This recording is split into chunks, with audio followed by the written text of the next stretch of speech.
Bueno, pues en primer lugar agradecer a todos ustedes, las instituciones, por esta invitación, y debo confesarles un pequeño secreto, que es la primera vez que piso suelo argentino. Nunca había estado en Argentina, tampoco había estado en Brasil, y yo creo que en el fondo de mi decisión de aceptar venirme a Sao Paulo a dirigir el Instituto Cervantes, pues estaba el deseo de conocer pues esta parte del mundo. Entre otras cosas porque me he pasado pues 20 años de mi vida, 21, no sé cuánto, promocionando la cultura hispanoamericana, no solamente la cultura española, sino también la cultura hispanoamericana, que es una de los objetivos y funciones que por ley el Instituto Cervantes tiene encomendada. Y siempre, en todos los centros en que estuve, recuerdo que en Tel Aviv, los que venían al instituto pues eran casi todos miembros de la comunidad judío-argentina. Yo conocí muchas cosas de la cultura argentina a través de la comunidad judía argentina de Israel, o sea que son cosas que pueden resultar pues un poco curiosas, pero es así. Y últimamente, pues yo creo que el Instituto Cervantes de Sao Paulo se ha convertido sobre todo en un centro de difusión de la cultura argentina, ¿no? Por lo menos eso es lo que nos dice el cónsul. Este año hemos tenido, por ejemplo, un programa con la editorial Cossack Naif, que es un poco la editorial de culto, de presentación de autores, de culto, de autores, por una parte emergente y por otra parte de clásicos contemporáneos de la literatura europea. Ellos tienen un programa de publicación de autores jóvenes latinoamericanos. Tenemos previsto la llegada de 3 escritores, un chileno que está realmente con una carrera fulgurante, Alejandro Zambra, y 2 argentinos. Este año, el año que viene, pues tenemos algún escritor más que estamos hablando en estos momentos. Esperemos que se pueda incorporar algún escritor joven de Rosario. Y los 2 otros escritores eran 2 escritores argentinos. Uno de ellos, un argentino, Diego Vecchio, que vive en París, publicaba Cossack Naif Microbios, un conjunto de relatos que tenía la enfermedad como motivo realmente muy curioso. No sé si es muy conocido Diego Vecchio en Argentina o no. Y Selva Almada, que parece que es una de las más importantes dentro de los narradores jóvenes emergentes. Bueno, las presentamos, los tuvimos en el instituto. Ahora tenemos una pintora de Buenos Aires. El mes que viene la exposición de los artistas argentinos de Sao Paulo. Es decir, creo que tenemos un programa muy argentinizado, de lo cual nos enorgullecemos. Yo voy a contar un poco, voy a intentar estructurar, si soy capaz, porque ya con los años las neuronas se van agotando y se van deteriorando, un poco lo que es mi visión del español y sobre todo lo que ha sido la aventura del español a partir de la célebre ley del español que se pone en vigor en el año 2005, que es publicada en el año 2005, después de arduas negociaciones.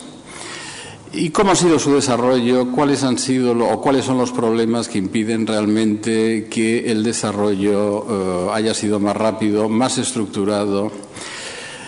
¿Y cuáles son las perspectivas de futuro? Todo eso desde el ámbito de una institución como la nuestra, que no tiene competencias directas en lo que es lo que se llama la diplomacia pública o la diplomacia cultural. Es decir, nosotros somos un instituto de cultura. Nuestro ámbito es la enseñanza no reglada, es decir, alguien que está interesado en el aprendizaje del español. Tenemos un currículum en ese sentido para el aprendizaje del español como lengua extranjera. Por lo tanto, nosotros no actuamos en lo que es enseñanza secundaria y enseñanza superior. Sí ayudamos con nuestros planes de formación a la comunidad en general, de profesores de español como segunda lengua de Brasil o de otros países, y ayudamos también a la Consejería de Educación de la Embajada de España, que tiene sus asesores y sus agregados en casi todos los estados brasileños, ahora menos, pero por lo menos en los más importantes, a ayudarles en su tarea de actualización metodológica y didáctica de la comunidad de profesores brasileños de español como lengua extranjera o como segunda lengua. Lo que sí es cierto es que realmente la llegada del Instituto a Brasil sí fue motivada por las expectativas que esta ley realmente abría. Y les hablo también desde la perspectiva de una persona que lleva solamente un año en Sao Paulo, que que intenta empezar a comprender qué es Brasil y cómo funciona, que realmente les debo decir que Brasil me parece un país muy interesante, que hasta cierto punto los elogios que le dedicó Stefan Zweig cuando huía de Europa en el año 41, después de su visita en el año 37, son ciertos. Es un país muy tolerante, es un país que no tiene conflictos raciales, es un país donde realmente sientes esa sensación de libertad que se siente en los países donde no hay una serie de coerciones de tipo ideológico, de tipo social, etcétera, etcétera. Eso es cierto. Y que es un país que ofrece grandes posibilidades. Por otra parte, la ley, yo creo que sí es un acontecimiento importante. Le comentaba a Silvia que me parecía un aldabonazo en la conciencia propia de los brasileños. O sea, Brasil históricamente, por sus dimensiones, por ser un país grande, por ser un gran país, un país grande, ¿no? Aquello de que Brasil es grande, pues ha tenido, como todos los países grandes, la tentación de encerrarse un poco en sí mismo. Ese ensimismamiento, además, venía potenciado por una cultura que se estaba haciendo, lo cual es un dato muy importante, y por una lengua que era una lengua diferente a todos los vecinos, y de una historia de descolonización completamente distinta, no solamente a sus vecinos, sino radicalmente contraria. Es decir, Brasil es un gran país y alrededor hay países que tienen un tamaño más pequeño. Por lo tanto, es un modelo de descolonización distinto. Por lo tanto, también se abren, en principio, una serie de asimetrías de entrada entre Brasil y el resto de los países limítrofes desde el punto de vista histórico, desde el punto de la evolución social, etcétera, etcétera, etcétera. Y también desde el punto de vista de la integración racial de las minorías, etcétera, etcétera. O sea, por ejemplo, el número de esclavos que vinieron de África a Brasil, pues es incomparablemente mayor al que pudieron venir en número mucho menor a Uruguay, cuando era realmente provincia del Gran Brasil, y poco más. O sea que, por lo tanto, son historias completamente diferentes, lo cual no significa que tengan que ser historias contrarias, todo lo contrario. Y en este sentido, como continuación de ese esfuerzo del año 91 de Mercosur, que bueno, estará como está, pero que yo creo que ha sido un tema importante en el ámbito de América Latina, nace esta ley, que es un aldabonazo, es decir, señores, nosotros no estamos solos. Por primera vez Brasil hace esta reflexión desde un punto de vista institucional. No estamos solos, tenemos que comunicarnos con nuestros vecinos y también con Europa, quizá a través de España. Por lo tanto, que va a ser un poco el principio de lo que voy a decir. Luego he tomado notas, pero siempre me las salto, no sé para qué me las tomo, pero bueno, voy a continuar por ahí. En primer lugar, ¿por qué llega el Instituto Cervantes? Bueno, pues el Instituto Cervantes llega un poco al calor de esa ley, de esas expectativas. Es decir, es una ley que está finalizada en el año 1996, que se aprueba bastante más tarde y que entra en vigor y es publicada en el año 2005 y que sufre variaciones. Yo creo que la ley corresponde al empeño personal de una parte de Collor de Mello. Ya se empieza a pensar en el año 91, la ley está terminada en el año 96, y al empeño personal de Enrique Cardoso. La ley que se aprueba, en el aspecto esencial o fundamental, tiene poco que ver con el que era el empeño inicial, que era el gran aldabonazo. Bueno, tiene mucho que ver, pero hay una variante que es absolutamente esencial. El primer borrador de la ley, y la ley que estuvo a punto de aprobarse, hablaba de la obligatoriedad del español en todas las escuelas. Esa ley es aprobada en el Senado. Cuando pasa a la Comisión de Enseñanza del Parlamento brasileño, paralelamente se había desarrollado un lobby fuerte de otros países, de Inglaterra, de Francia, de Alemania, que eso no podía ser, y realmente hay un rechazo por parte de la Comisión del Parlamento en función de un artículo de la Ley de Bases de Educación que dice que el estudio de lenguas extranjeras no es obligatorio en Brasil y que, por lo tanto, esa ley es inconstitucional. Es el término que utilizan. No es anticonstitucional, sino que es inconstitucional. Este es un dato realmente importante porque la ley se salva por el procedimiento de cambiar la obligatoriedad del estudio por la obligatoriedad de la oferta. Es decir, en la secundaria y por los límites del ámbito de aplicación de la ley en el espacio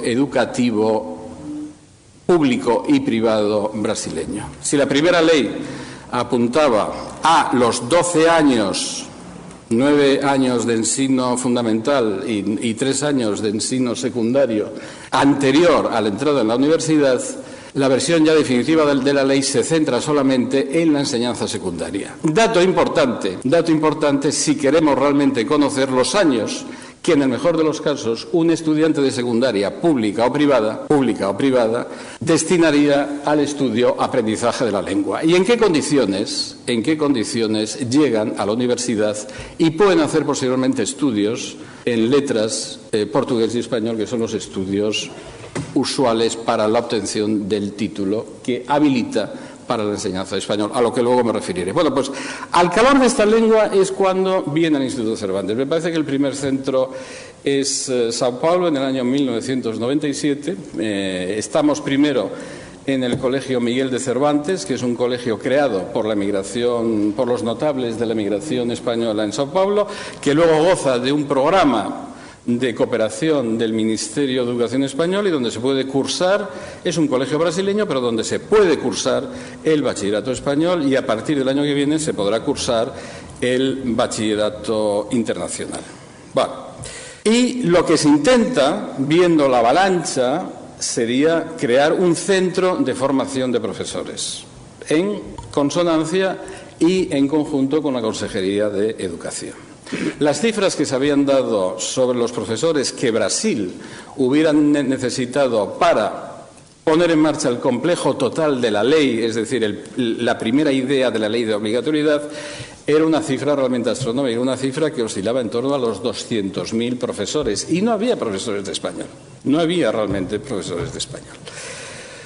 Actualmente, y luego me referiré a algunos problemas que tuvimos en esa primera etapa, actualmente tenemos, yo creo, no sé si 7, 8, porque a veces, en fin, me confundo un poco de los nombres. Los centros en Brasil actualmente son 7. Sao Paulo, Río, Recife, Salvador de Brasilia, Curitiba y Porto Alegre. En una primera etapa fueron las instalaciones de Sao Paulo y Río de Janeiro y posteriormente hubo una recomposición interna de la Administración española dentro de cooperación, donde estamos tanto los centros y las iniciativas de la ECIT como los del Instituto Cervantes, que también colgamos de la ECI, para absorber centros de la ECI y se hicieron paralelamente otros alquileres en otros sitios. Nosotros recibimos de la ECI Brasilia y Salvador de Bahía y cerramos Florianópolis, que bien parece que hay una persona de la ECID o del colegio de la ECID por aquí o había.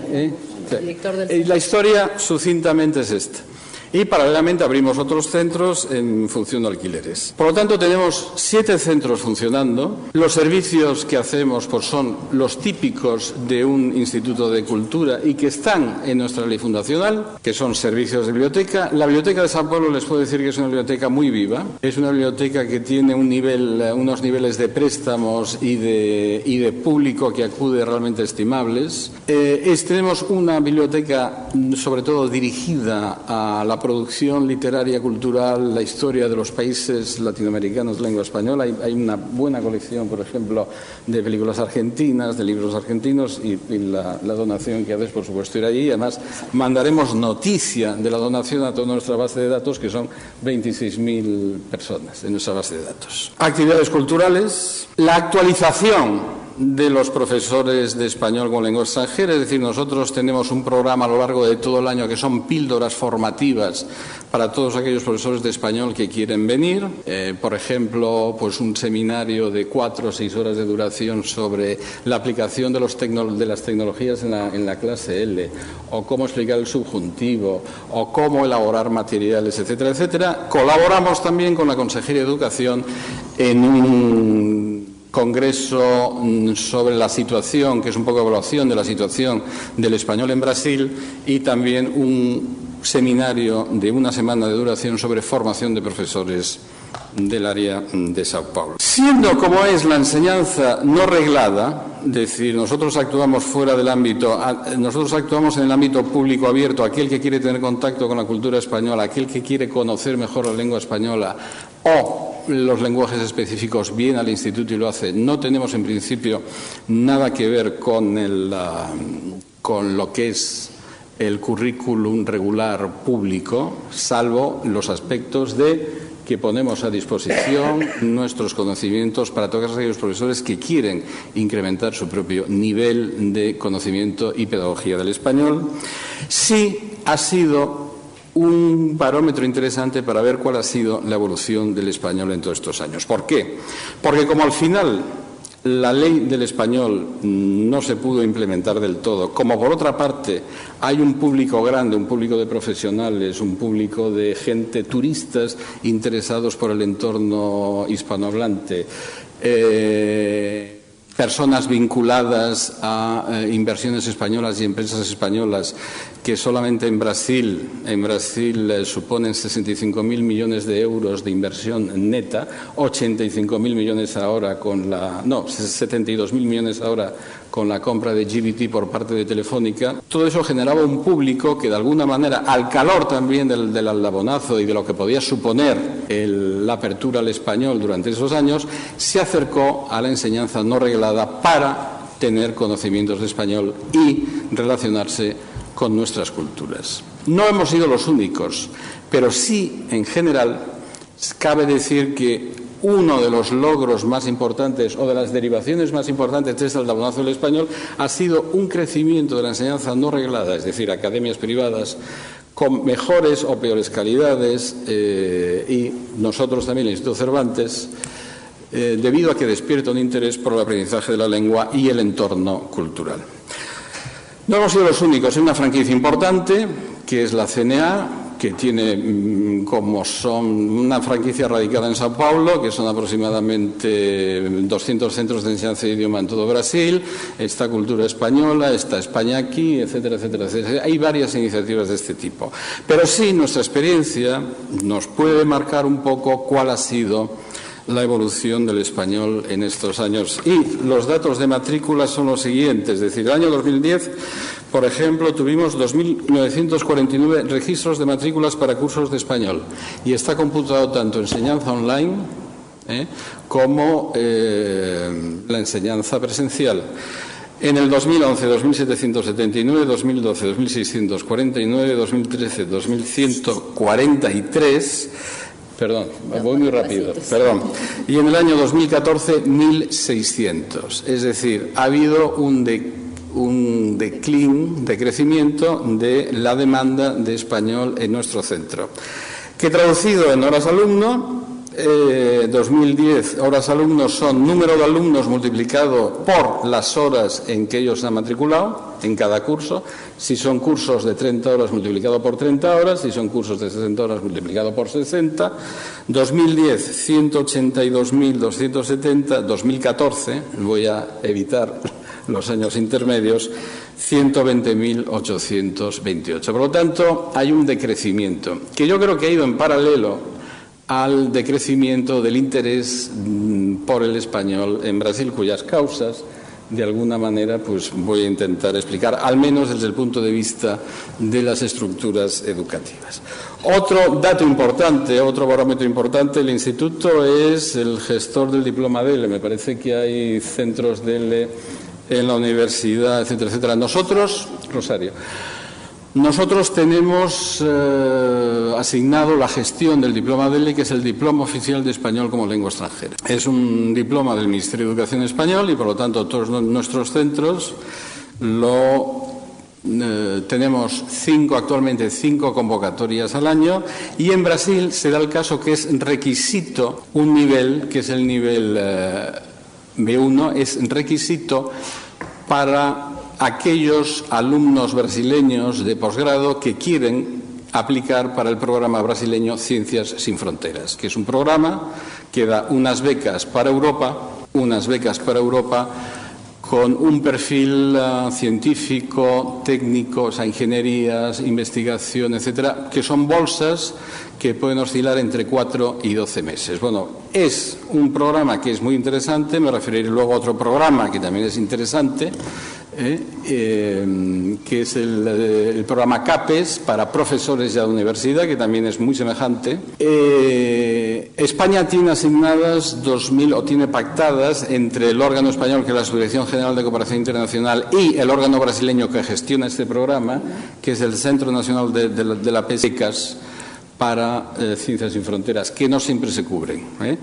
¿Qué pasará con estos programas, con la recesión de Brasil, recortes, etcétera? Pues bueno, yo creo que nos enteraremos dentro de poco. Francia, por ponerles un ejemplo, el programa CAPES, que es para profesores de universidad, que son estadías desde 4 meses hasta 2 años, donde el Estado brasileño les paga el sueldo entero allí donde estén. O sea, el complejo CAPES, Ciencias sin Fronteras, el acuerdo que ha firmado el gobierno brasileño con el organismo homólogo francés, que es Campus France, son de 10.000 becas al año. Pero eso quiere decir que ha habido un interés por parte de las autoridades brasileñas de abrirse al mundo, de conectarse con el mundo desde un punto de vista institucional, porque evidentemente privadamente había familias y el núcleo de grandes empresarios que han mandado tradicionalmente a sus hijos a estudiar a Estados Unidos, universidades europeas, etcétera. Pero desde el punto de vista internacional, esa internacionalización basada en políticas de becas públicas se ha puesto en marcha durante esos años. Por lo tanto, una idea que debemos tener es que no sé si por primera vez, pero por lo menos de alguna manera hay un intento de Brasil por abrirse al entorno inmediato y también por abrirse al mundo, y que es una de las líneas de la política educativa de estos años anteriores. Eso me parece importante. ¿Qué más hacemos? Pues apoyo a hispanistas, hacemos cursos de actualización de profesores, sobre todo de didáctica, y lo que es la gestión del diploma DELE, y de alguna manera donde también está involucrada la Universidad de Rosario, un nuevo diploma, que es un diploma mucho más inmediato, que es completamente online, que es el CIELE, que es un diploma de un consorcio donde están Salamanca, México, Cervantes en primer término, y hay otras universidades donde también está la Universidad de Rosario. Este es un producto que puede ser importante porque la licitación para la comercialización global ha sido ganada por Telefónica, es decir, el departamento de Telefónica de Learning Services. Telefónica, que era hasta ahora el socio tecnológico, es el que ha hecho, en colaboración con el área académica y de todas las áreas académicas de todas las universidades latinoamericanas implicadas, era el socio tecnológico, ha hecho ese modelo de examen que es, para entendernos, el TOEFL en español, es decir, el computer-based TOEFL. Uno se enchufa al ordenador con la variante de que realmente también hay una entrevista, parece que hay una entrevista de conocimiento de lengua, también por vía digital. Pero Telefónica ha pasado de ser el socio tecnológico en un primer momento a ser el socio comercial. Por lo tanto, Telefónica va a ser la empresa que va a comercializar este examen en todo el mundo, el CIELE, que se presentó recientemente en México en el ámbito en México, me parece que fue en la UNAM, ¿no? Sí, donde en el ámbito de una reunión donde fue el rey de España, fueron los reyes de España y presentaron ya este examen, que va a ser, yo creo, empezado a comercializar a principios del año que viene. Por lo tanto, ese es un dato importante, es decir, por nuestra parte y por parte de todos, porque el español es un empeño global, estamos intentando utilizar la tecnología y llegar lo más rápido e inmediato posible a todos aquellos que quieran conocer su nivel de español. Bien, ahora bien, todo este complejo del Cervantes, toda esta especie de rollo que les acabo de contar, tenía una motivación. Esa motivación eran las expectativas del español en Brasil. Con nuestra mejor voluntad, nosotros quisimos hacer un centro de formación de profesores. Y el problema es que no pudimos hacerlo, ni nosotros ni la consejería. Es decir, nosotros, porque ahí chocamos, es decir, yo creo que fue una falta de previsión por nuestra parte, chocamos con las regulaciones brasileñas. Es decir, según las leyes brasileñas, todos los estados y todos los países protegen a su propio trabajador y su propio mercado de trabajo. No hay que... no es nada extraño, es decir, no hay nada que asustarse o por ello, ¿no? Ahora bien, Brasil, si se me permite, yo creo que en este aspecto es más conservador que otros países, ¿no? Quizá por la propia tradición de las legislaciones traballistas, el protagonismo genérico o ambiente que tienen todos los trabajadores, empleados, etcétera. Hay un cuidado extremo de lo que son las titulaciones brasileñas, que por otra parte son las únicas permitidas para la enseñanza. La otra vía, que es la vía de la convalidación, donde ahí podría abrirse un mecanismo mucho más rápido, es extremadamente lento. Yo tengo, por ejemplo, profesores en el instituto que son licenciados en Filología Española y Filología Gallega por la Universidad de Santiago de Compostela, que llevan más de 12 años intentando convalidar sus estudios de Filología, que son 5 años, en lo que se llaman en Brasil estudios de letras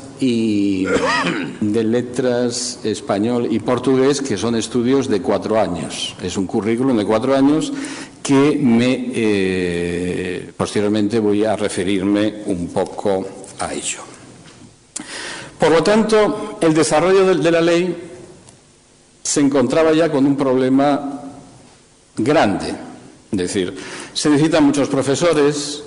No había profesores en Brasil, pero por otra parte tampoco había unas políticas de convalidación rápidas ni acuerdos que permitieran el acceso al sistema educativo brasileño de titulaciones de otros países.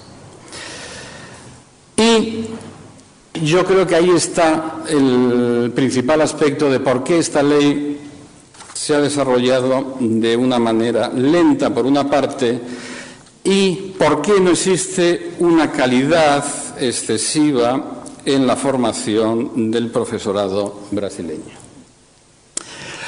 Lo que era la obligatoriedad de ofrecer el español se ha ido salvando como se ha podido, y les diré, por ejemplo, que en Sao Paulo, entre los 14 y 17 años, que es el ensino secundario, existe solamente 100 centros de lenguas en secundarias donde se puede estudiar español, y que el número de profesores es de 600 en todo el estado de Sao Paulo. Como era imposible tener español en cada escuela, lo que han hecho ha sido agrupar toda la demanda de secundaria entre 14 y 17 años en unos institutos o colegios determinados que han pasado a ser centros de lenguas. Y curiosamente también, eso da muestra de la debilidad del profesorado y de las estructuras de español allí. Hasta el año pasado no hubo concursos de plazas para profesores de español en secundaria. Por lo tanto, el primer aspecto de por qué esta ley no pudo desarrollarse con la potencia que en principio prometía o que quizá merecía han sido las propias regulaciones brasileñas. En segundo lugar, dentro de esas regulaciones, ¿cómo han sido los currículums?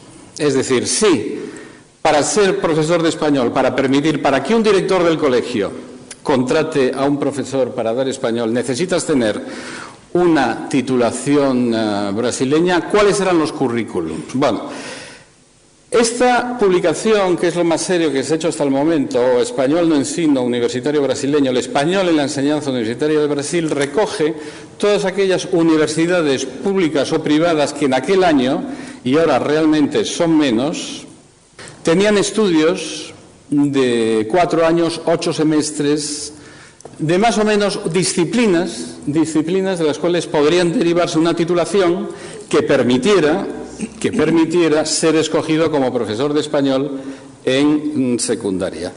No ha sido fácil hacer ese trabajo, es decir, en el preámbulo las autoras, que es una profesora hispano-brasileña del Colegio Miguel de Cervantes. Esto está publicado por la Consejería de Educación de la Embajada de España. Nos hacen ver, esta fue la etapa más difícil del trabajo, es decir, recopilar los datos, saber dónde había estudios de graduación en lengua española o lengua española y portuguesa, etcétera.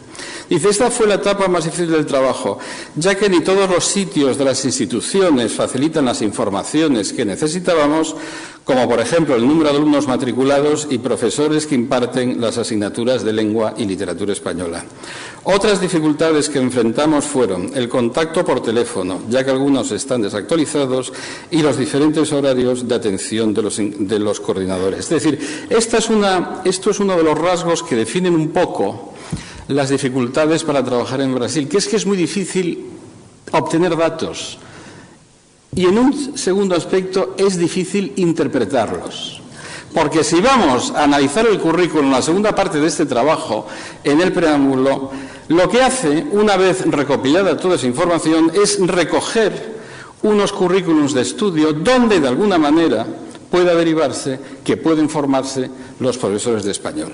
Y en las graduaciones, vuelvo a repetir, 8 semestres, 4 años, hay 10 tipos diferentes. En todas las universidades de Brasil, porque las universidades, salvo algunas líneas directrices, que algunas son federales y otras son estaduales, tienen una enorme autonomía para crear currículums ad hoc. Y entonces son español con respectiva literatura, español y literatura en lengua española, español, portugués y respectivas literaturas, letras, español, letras, licenciatura, español. Licenciatura es una especie, lo que en España sería el curso de adaptación de profesores, y una especie de prácticas in situ para la práctica docente. Sigo.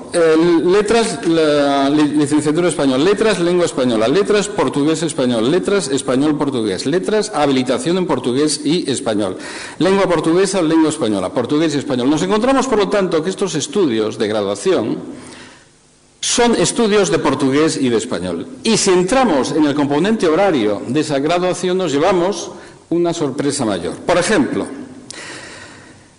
las asignaturas de lengua española en todos ellos oscilan en total, desde conocimiento de la lengua, literatura, lo que se quiera, mínimo 300 horas, máximo 600 horas. Sobre un componente de 4 años, 8 semestres, en uno de los modelos, que es el que más se ha investigado, español eran 440 horas, literatura española 120 horas, total horas del curso 3.760, lo cual significa que el resto de horas está dedicado al portugués.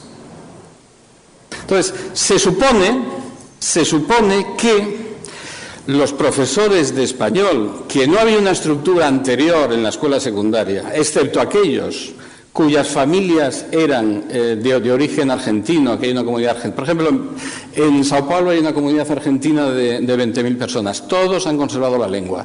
Hay unos 20.000 uruguayos. Los hijos conservan la lengua. O sea, todos los que han venido o han emigrado de estos países limítrofes a Brasil, todos han conservado la lengua en las segundas generaciones. Y ellos son los mejores profesores de español. ¿Por qué? Porque tienen un conocimiento de la lengua materna.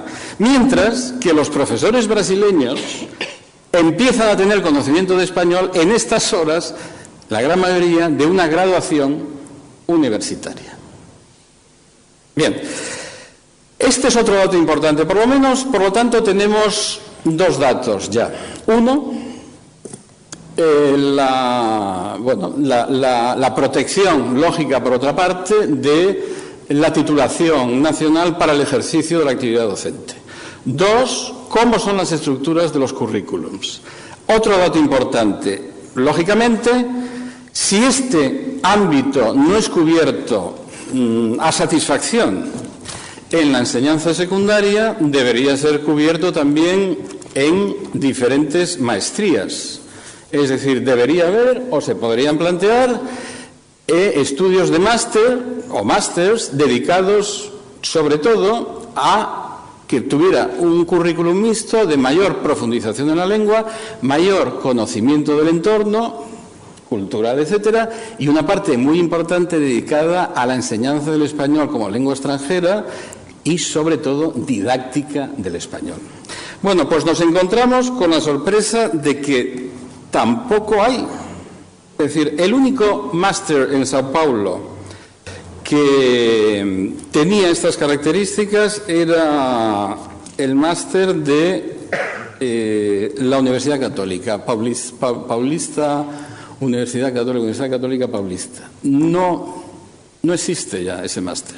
Era un máster de lingüística aplicada que tenía un componente muy importante en la enseñanza del español como lengua extranjera. Si vamos a una gran universidad que realmente merece todos mis respetos, es una universidad magnífica, tanto en el terreno de las humanidades como en el terreno de las ciencias, donde muchos de sus profesores dan también clase en el Cervantes. Nos encontramos con que la Universidad de Sao Paulo, todos ustedes conocerán la USP, nos encontramos que la graduación es de letras, o sea, filología más literatura, sí de español, pero de filología más literatura, y que los estudios de posgrado son lengua española, o sea, filología otra vez, y literatura española e hispanoamericana, es decir, no hay didáctica del español, no hay enseñanza del español como lengua extranjera stricto sensu. Bien, otro factor importante, sobre todo para la enseñanza en secundaria. Es decir, Brasil no ha tenido una tradición de estudio de lenguas extranjeras. Es decir, la propia inconstitucionalidad de la ley que se quería es echada abajo, la propia o la presunta o la real inconstitucionalidad de que se quería hacer en primer término, es debido a que no se puede obligar, según la ley de educación, a la comunidad escolar a estudiar obligatoriamente una lengua extranjera. Por lo tanto, los propios directores de los colegios, que son los que deberían de alguna manera auspiciar ese movimiento del español, tampoco tienen una cultura favorable a la enseñanza de lenguas extranjeras. O sea, nosotros nos metemos en un país de 210 millones de personas, enorme, con todas las posibilidades en sí mismo. Es decir, pasa un poco como Estados Unidos, como Rusia. ¿Quién estudiaba lenguas extranjeras en Rusia? Pues muy poca gente. ¿Quién estudia lenguas extranjeras en Estados Unidos? De la comunidad WASP, de la comunidad anglo, de la comunidad irlandesa. Muy poca gente. O sea, pongámonos realmente en esas dimensiones. En una encuesta que hicimos en el Instituto Cervantes sobre el entorno, que tengo por aquí, todos los materiales os los dejaré, el 43% de los directores de los colegios de Sao Paulo, en el punto álgido de la ley 2010, o sea, cuando se tiene que implementar, después del periodo transitorio 2005-2010, no muestra interés en la implantación de lenguas extranjeras en su currículum. Es una encuesta hecha entre 50 profesores de secundaria de 50 colegios diferentes. No precisamente de materias de español ni de inglés, sino 50 profesores. Tu director está de acuerdo. Un 25% está de acuerdo, le interesa, no le interesa, 43% no mostraba un interés especial.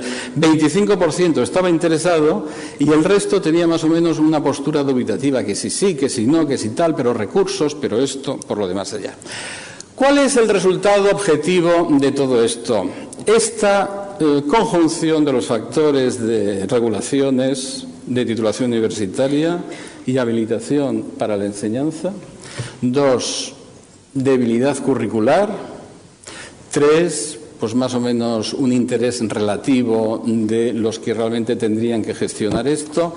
Pues que al final el estudio del español tiene una dimensión horaria muy pequeña y se ha quedado pues como una especie de currículum para transitar, para familiarizarse, que no es una lengua que se extraña, que tengo aquí unas cosas de literatura que puedo comprender, es decir, que creo que facilita solamente la comprensión lectora, donde los niños a lo mejor se llevan algún libro a casa, etcétera, etcétera. Entre otras cosas, porque en todos los estados oscila el horario semanal entre 2 horas de español a la semana máximo y 1 en la mayoría de los estados.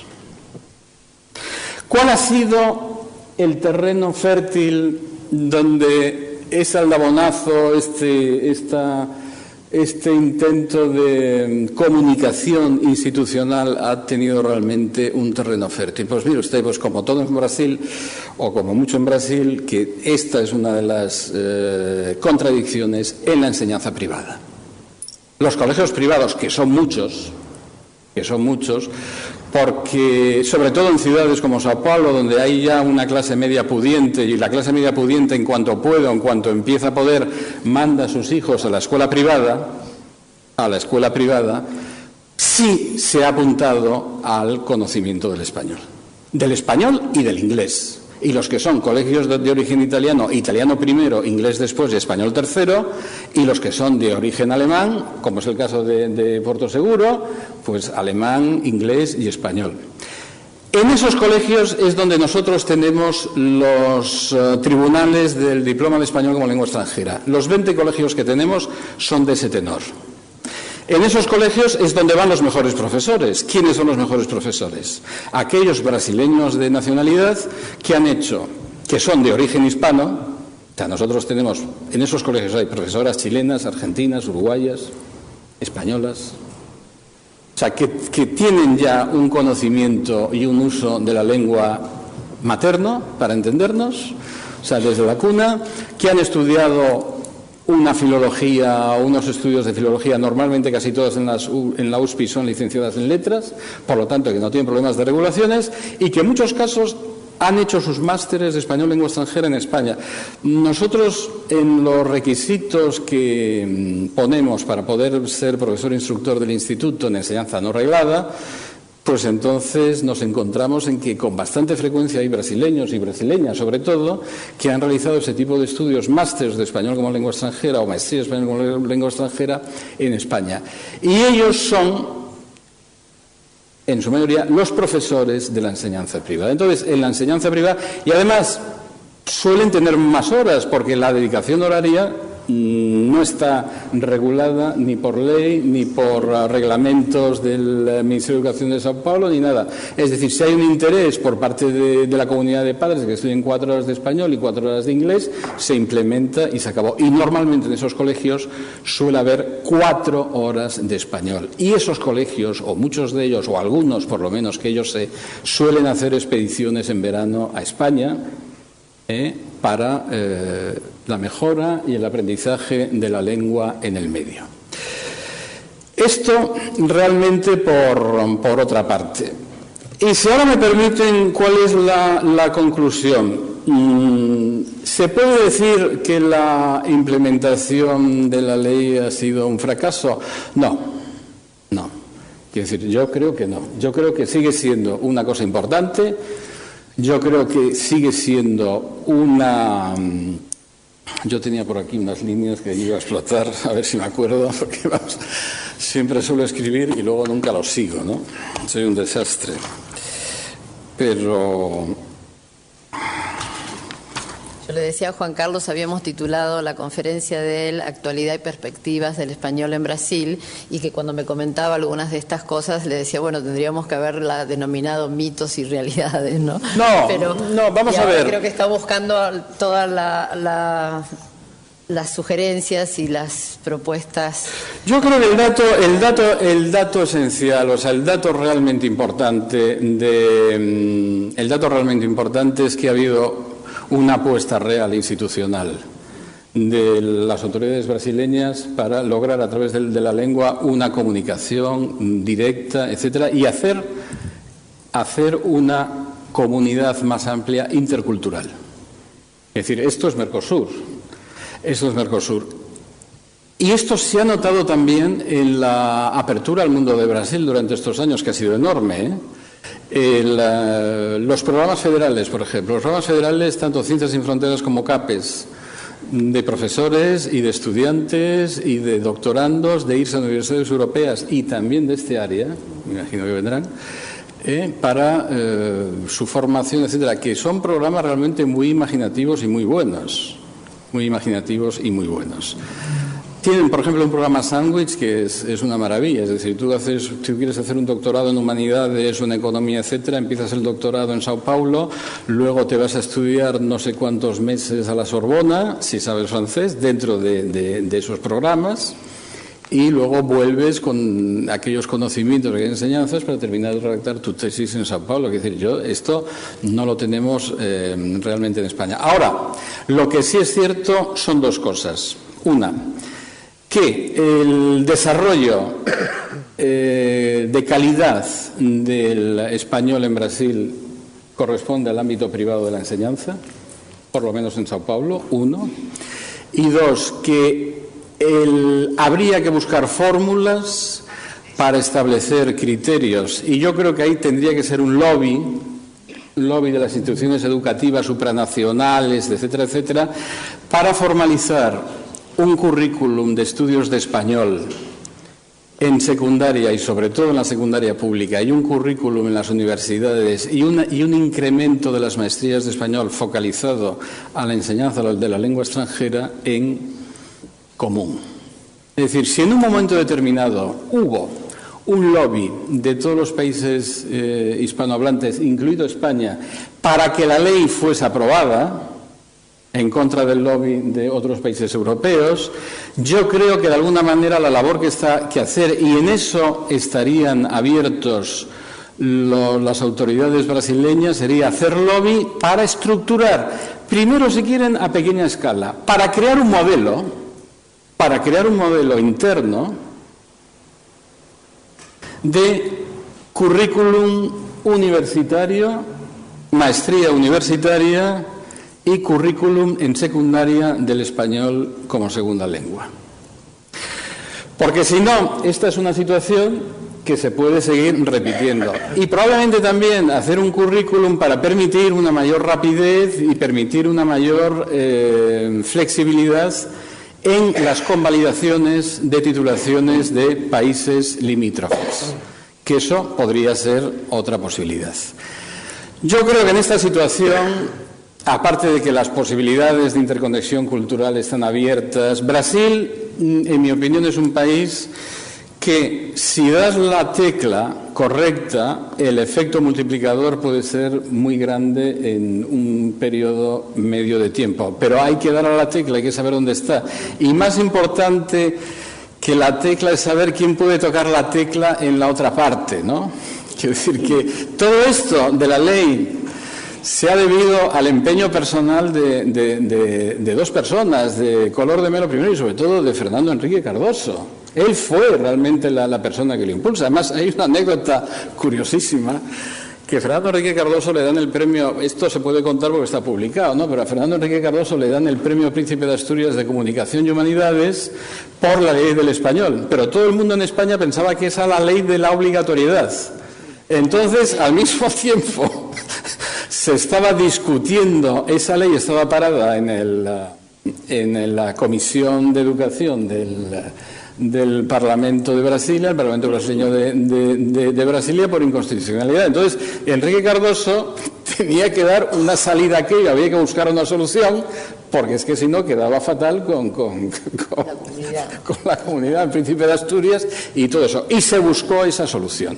Quiere decir, que yo creo que la tecla es importante, a quién tocar la tecla, o sea, realmente también. Terminaré diciendo esto y luego ya ustedes, en lo que puede iluminarles, que me parece que es más bien poco, y creo que he sido demasiado prolijo, ¿no? Además, no sé si he sido claro o no, pero he querido transmitir 3 ideas fundamentales.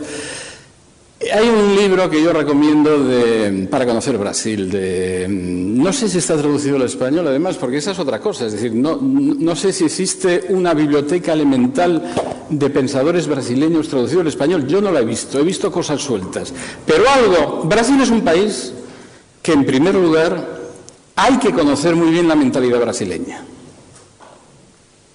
Hay que conocer muy bien la mentalidad brasileña. O sea, gran parte de esa enorme tolerancia brasileña que existe y que realmente es para sacarse el sombrero, porque existe, Yo no me he encontrado un país que no tenga ningún tipo de discriminación racial. O sea, que decir, otra cosa es que no haya movilidad social, pero no hay discriminación racial. O sea, yo les puedo decir, por ejemplo, que el empresario de Cossack Naif es un palestino libanés y edita autores israelíes. Es que esto no se ve en ninguna otra parte del mundo. Hay comunidades enteras de tendencia sexual o los propios judíos. Es un país que no han tenido nunca ningún problema. La comunidad gay no ha tenido ningún problema. Sí, no hay ningún tipo de discriminación. Es debido a que las cosas se arreglan un poco a la manera brasileña. O sea, es una mentalidad. Y en este sentido es también una mentalidad de un estilo de vida.